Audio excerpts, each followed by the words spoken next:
Sounds good, man. Did I tell you about that? Uh-uh. A coworker of mine and I were on our way back from Bentonville, and it was that day we had all that ice. Yeah. It was just starting up, but it was snowing and sleeting and or whatever pretty hard. So we were on the highway right outside of Fayetteville. I mean, we weren't crawling along, but we were also well below the speed limit, like 20 or 30 below it. And because, there's a bunch of bridges and stuff and hills right outside Fayetteville. Yeah. And this dude in a truck just flies past us. I mean, like, even if you got four-wheel drive, it's like, man, where are you trying to get? In like one spin and you're off in, a ravine or whatever.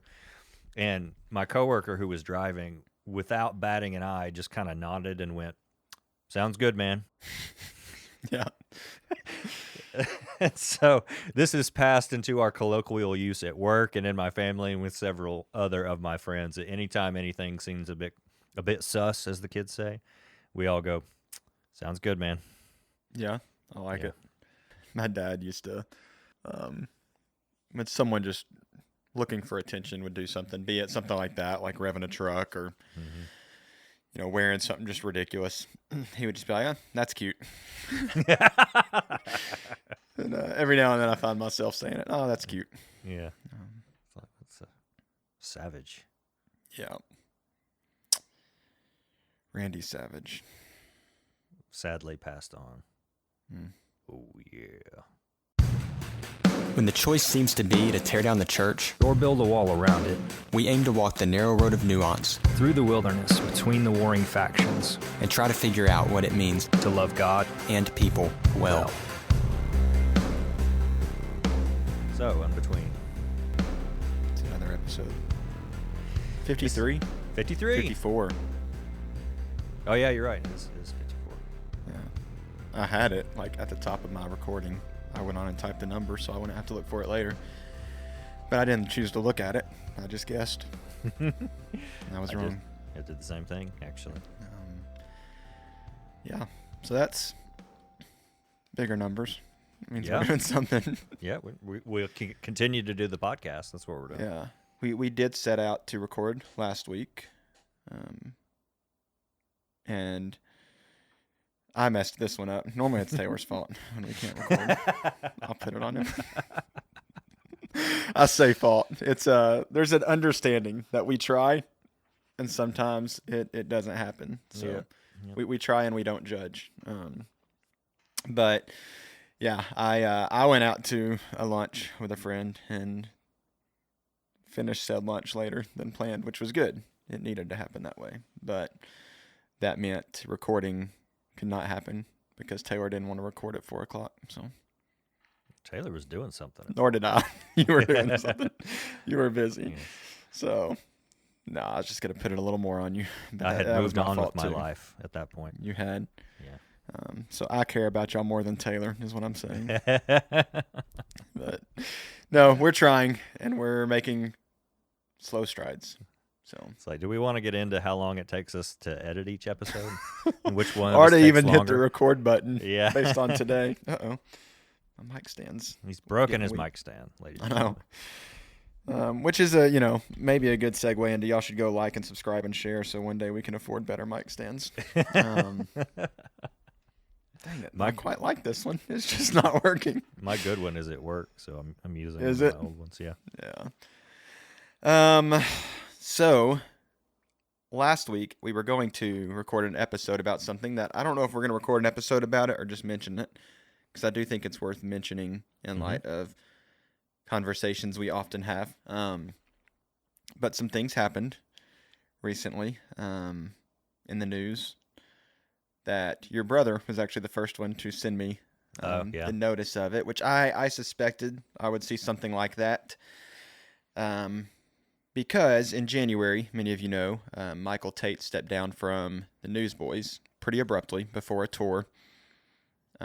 Seemed like it was a shock to even the band. Often when that's the case, it's like, okay, that means something's going on there. Yes. And it could be, hey, I'm focusing on my family. Hey, we've got some health stuff. Yeah, it could be a number of things, but I just figured there was a reason for that, and it wasn't just random. But what was it, a few weeks ago now? It did come out. I thought it was last week. It was week before last. Okay.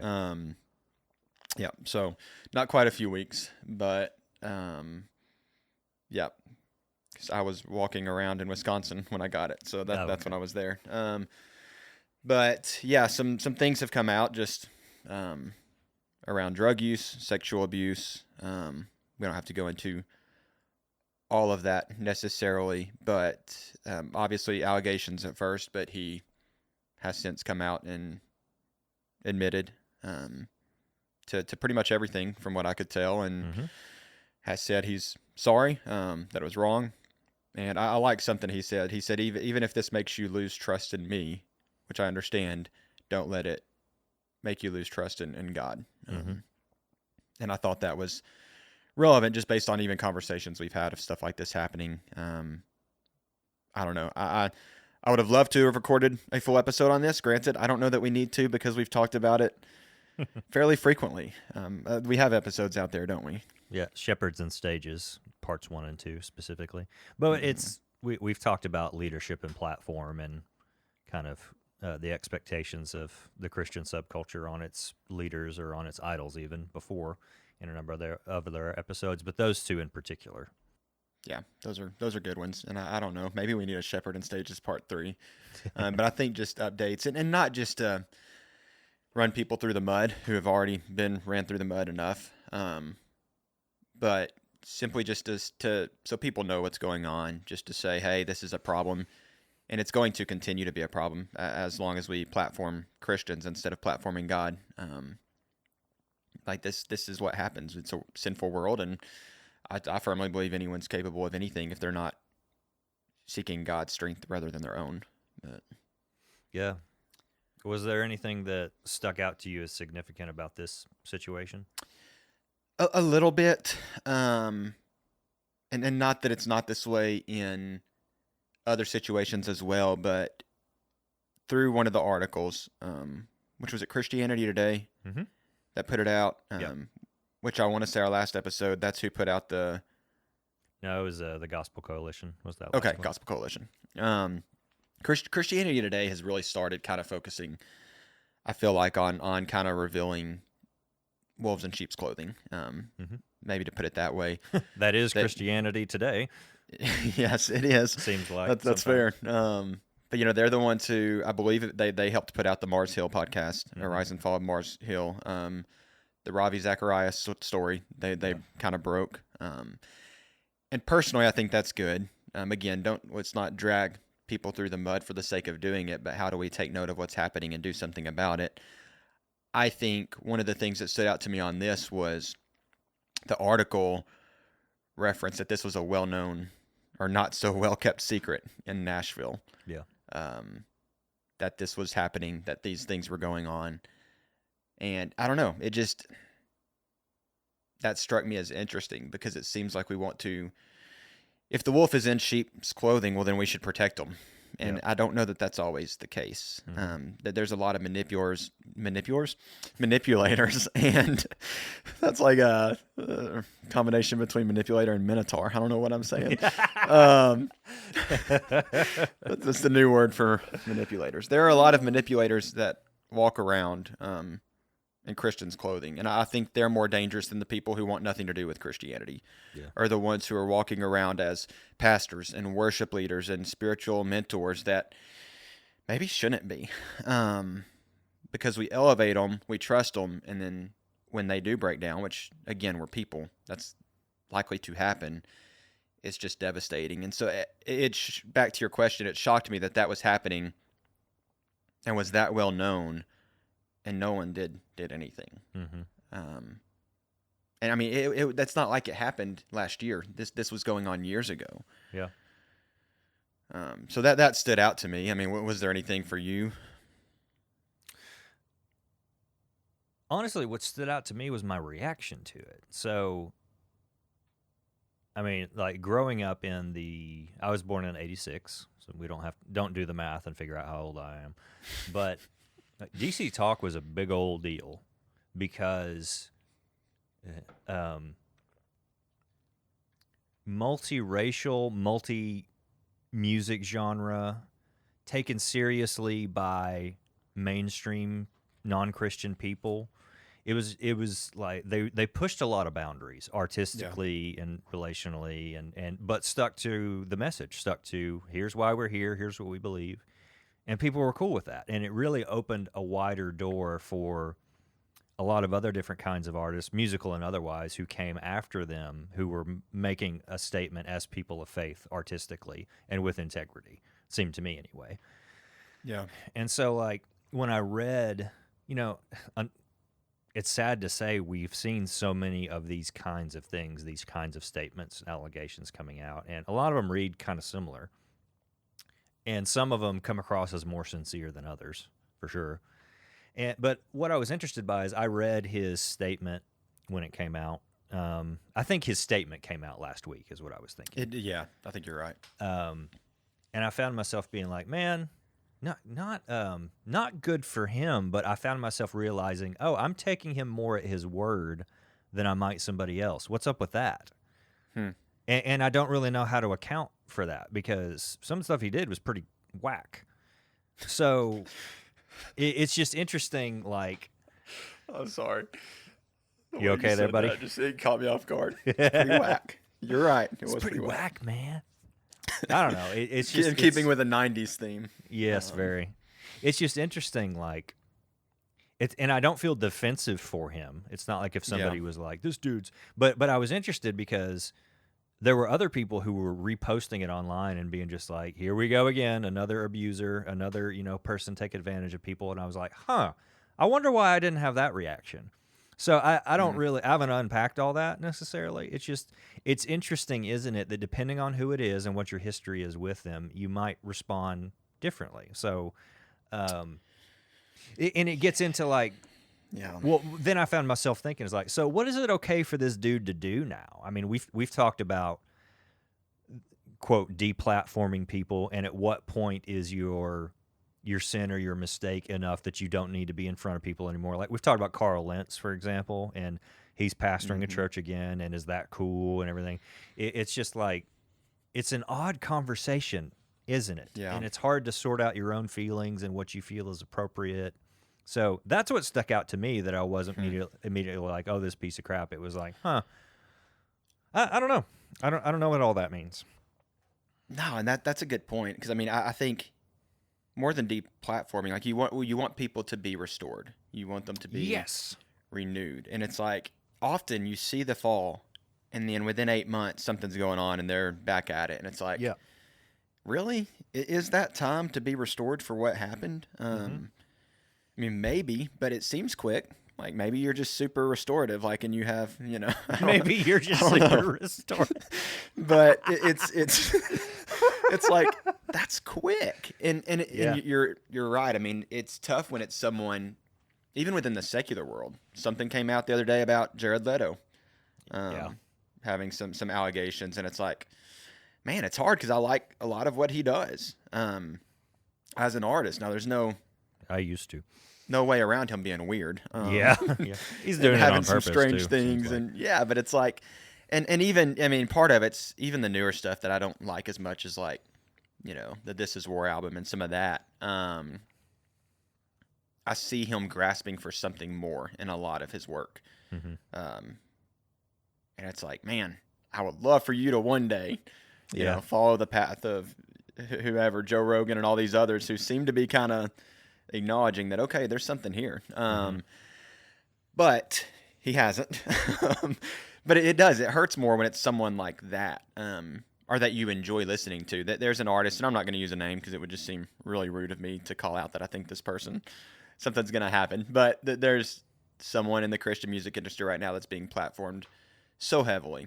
And it's just like, man, we're just setting this up. Like it's following the same course. Something's going to happen. Now, to be honest, I don't love his music, so it's not going to hurt me as much. That way, it is going to hurt me in that there are a lot of people who have based their spiritual growth on this song or this thing or this person. And when he collapses, it's going to make them struggle. And it just goes back to what we talked about at the end. When you platform the wrong thing, people, you're going to experience devastation. You Yeah. platform Christ and are focused on Him, then yeah, sure, it's tough when you see someone fall, but it doesn't affect your whole belief system because this song isn't what you were believing in, or this Yeah. person. It's God and His Word. And it's tough to separate all those things as well, because then it becomes like, well, so was all that just for nothing? And can I still listen to this person, read this person's books, watch their videos, whatever it is, listen to their sermons? Because we know God uses stupid people, because that's all Sure. that there is. Because all of us are in some Yeah. way, right? And it's just interesting because sometimes you see people being like, well, David was this or Paul was that. And it's like, well, yeah, but that doesn't excuse the stuff that they did. And they didn't try to, well, David kind of did. But Paul in particular would be the first to say, is like, yeah, I'm kind of a piece of crap and I've done things I'm not proud of, but God rich in mercy, And Yeah. it's difficult for me anyway to figure out where the line of wisdom applies to where at what point do you just say, I don't think this person is a good influence versus this person is living in a fallen world and they made a stupid decision. I can still derive meaning from their music or teaching or, their on-screen presence or what have you. It's just, I find that difficult to sort out. And you could argue it both ways pretty successfully, depending on the situation. Well, and I just think I've been writing some stuff down lately and putting together some thoughts we talked about a second ago, just around different topics. And one of the things that has been stood out to me is that we have to just at least acknowledge and keep in the front of our mind that there are like toxic and messed up people everywhere, even in Christian spaces. And often like the most dangerous ones, they don't show up waving like red flags to warn you. Mm-hmm. They're quoting scripture. And that can be a challenge when you've got people you're looking up to, they're saying the right things, and then you see just this completely alternative lifestyle or situation that takes place. I wonder if part of people's reaction to it is it draws the attention away from our own hypocrisy. Oh, sure. We love saying, well, look at that guy. Yeah. Like, hey, at least I'm better than them. Yeah, thank God I'm not like this man. Yeah. Yeah, you've probably said that about me a time or two. Thank God I'm not like Ryan. For sure. I have beard yeah. envy, if I'm honest, but otherwise. Yeah, I mean, and I think, man, if we're following Christ, should our attitude not be like, well, sure, no one needs to try to be like me. Like, why would you want to be? Especially when we know our sin. Sure, we hide it from others, but we know. And we're supposed to be pointing to Christ and showing who He is. Not like the call as a Christian is to deny yourself. Yeah. Not to elevate yourself and make sure people want to be like you. Mm-hmm. And so I think if we had Christians in those circles who were more willing to acknowledge that and not trying to make something great of themselves, it might be different. I guess part of what the difficult, maybe I'm sorting through this a little bit. The difficult thing with Michael Tait in particular, I don't know the guy. I have met him. He just always presented himself in such a humble, down-to-earth way, from my perception. And maybe I haven't paid much attention to him for years, so maybe that's not true. But just like there is I forget what it's called, Free at Last, I think. There's a documentary movie about DC Talk that you can go watch that has a lot of behind-the-scenes stuff from their, I think it was the Free at Last tour. And I just remember all of the publicly revealed, and I think this gets maybe to the heart of the matter. He has always seemed so down to earth and so humble and so open and so not about look at me. Yeah. Some of these other folks that have quote fallen, I wouldn't say that about. Like respectfully, Mark Driscoll never struck me as any kind of humble or, I mean, whatever he might say, the way that he handled himself and dealt with people, one didn't get that vibe. No. Carl Lentz, I think, is another like, man, you seem like you're just trying to get eyeballs on you. And you can say it's for Christ, but again, the way you're handling yourself, and so maybe that's the difference, but maybe that also makes it more insidious. Maybe because this is somebody that didn't seem to be making a big deal of himself. That almost makes it worse because it was a better cover. Or maybe that's not how it went. Maybe he was a guy who was struggling with stuff. And I don't because really he know. knew the sin that he had, has a more humble posture. Yeah. It's like, who am I that I get to do this? Mm-hmm. If that is it, like you said. I Yeah, mean, we're and I don't know. speculating, but I don't know. yeah. We've I mean, talked. regardless, it sucks, but It does, and we've talked about David before, and I still want to do. I still want to do an episode about David's life.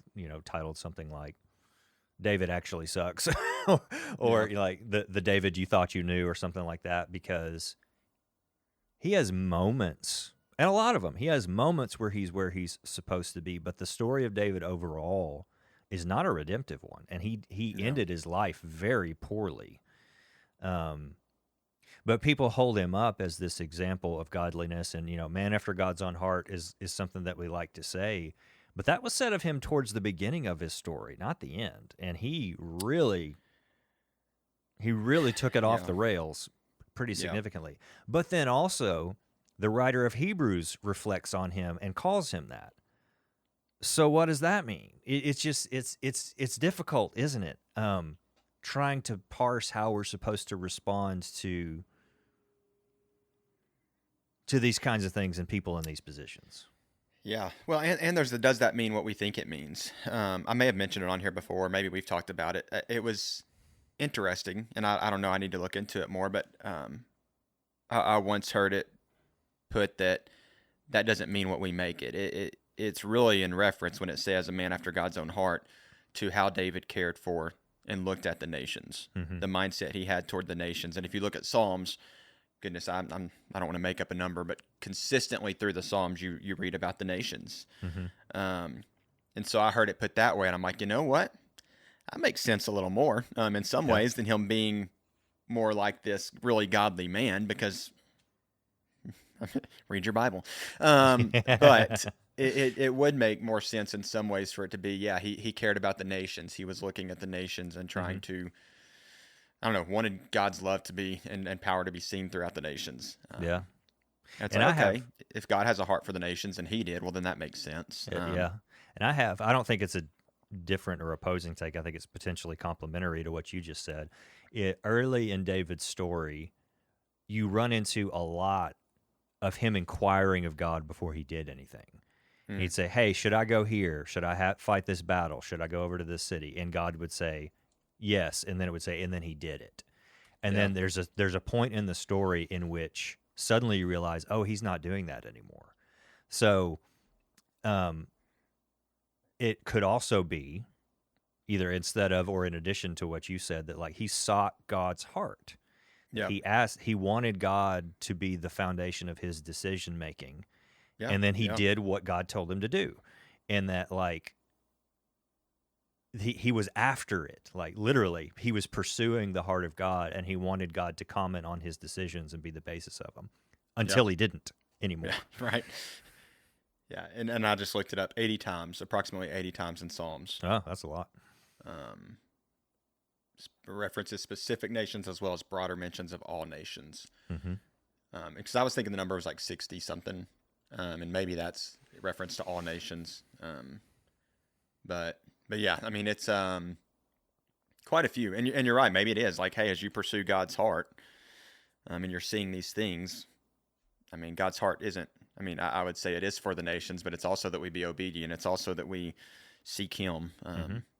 So, yeah.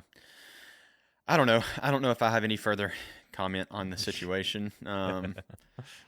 What about you?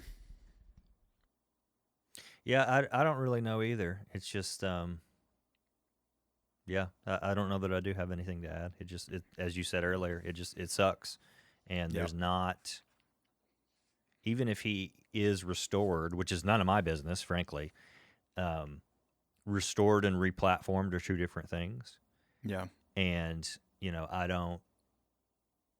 it doesn't sound like, I mean, so much of what he said he was struggling with and the terrible choices he made were not a product of, but certainly made easier by the environment he found himself in. I remember listening to an interview with Stephen Christian of Anne Berlin, and him saying that, like, man, it's rough out there. if you want to be a person of faith with integrity and operate in this industry, even the Christian side of it. Yeah. I mean, he recounted a story in which he was in Nashville doing a Christian radio thing, and the gal who was on air on this Christian radio station was like, "Hey, can I come to your hotel room later?" And that was just normal, and Yeah. that it was so brazen around him, and that kind of, so mentioning this open secret thing, I think part of the reason it's an open secret is because, like, well, I can't really criticize him for what he's doing because then people might question what I'm doing.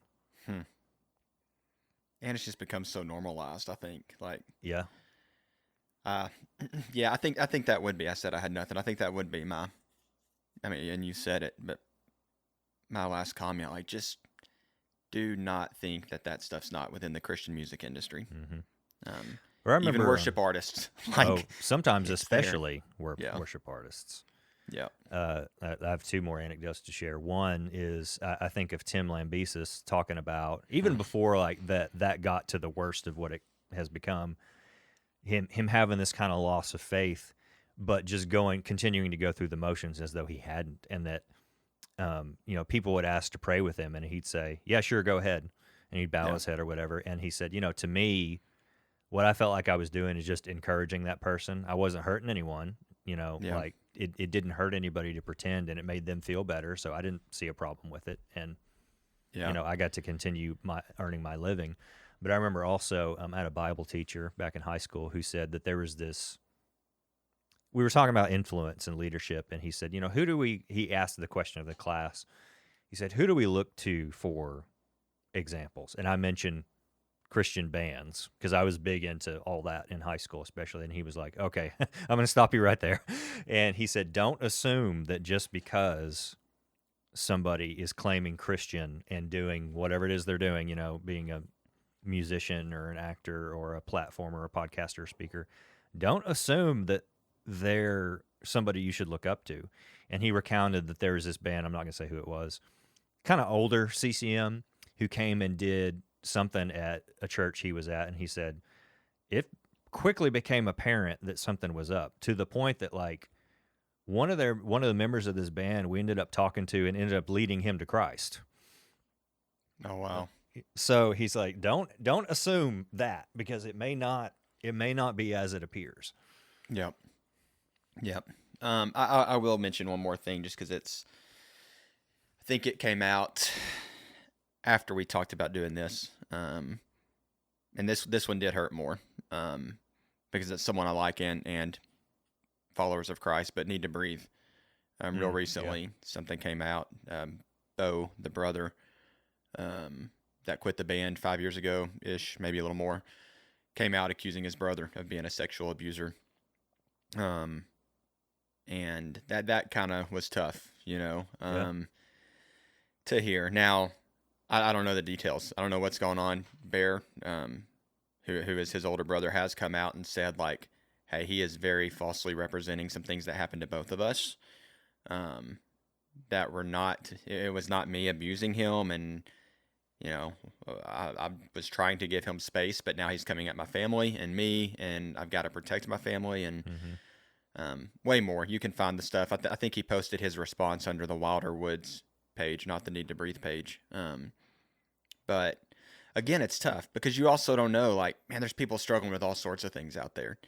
And so did this happen, or is his brother coming at him because his brother's in a bad place and, was in a successful position, but using drugs and a whole lot of stuff and left to get help? But did he, or is he still struggling and kind of regrets losing that potential life that he could have lived even longer? So I don't know. I mean, we're all human. Again, I said it earlier, I think we're all capable of making the biggest mistakes possible. That there's nothing we're not capable of if we're not walking with Christ. I firmly believe that. And you can do it for a little while, but I had this conversation with a friend a week ago. I'm a good friend. It's like, there may be grace in me doing something and not getting caught, but that same grace is evident in someone else doing something and getting caught. God's grace exhibits itself in different ways, because sure, he saved me from going down this one road, but maybe him you getting caught in something that's pretty rough and hurts is keeping you from continuing to live that life and experiencing something way worse. Yeah. Yeah. So I think for real, I have nothing else on that now, but you were about to say something, so go ahead. No, I mean, we're all. It's funny how quickly the kind of Christianisms fall out of our mouth. Oh, all have sinned, all have sinned. Yeah.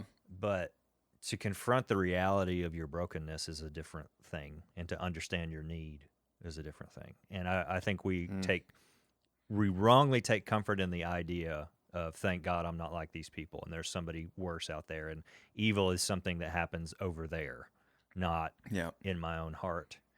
And it keeps us from confronting the sin in our own lives, and it causes us to be uncharitable and unforgiving of other people's sin. Yeah. And it's just not what God wants, is it? Yeah. Well, and golly, that even just makes me think. I think sometimes we use that all have sinned as a scapegoat. Yeah.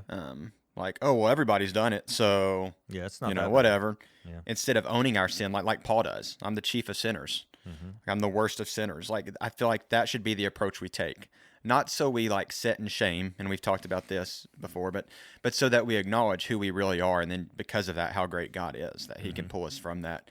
And I think keeping that mind that mind shift in our head, or that mindset, it allows us to continue to look to Him instead of at some point going, "Hey, you know what? I've got it figured out now." Yeah. Because I do have it all figured out, but Right. the rest of you could really take that advice. Yeah, y'all need to get on board. Yeah, and in line with figuring things out, I think that intro that we were proposing into a full episode is long enough to go ahead and release. So if you're not opposed, Taylor, I say we cut this and say we lied, and we will get to our other topic on the next episode. I concur. All right.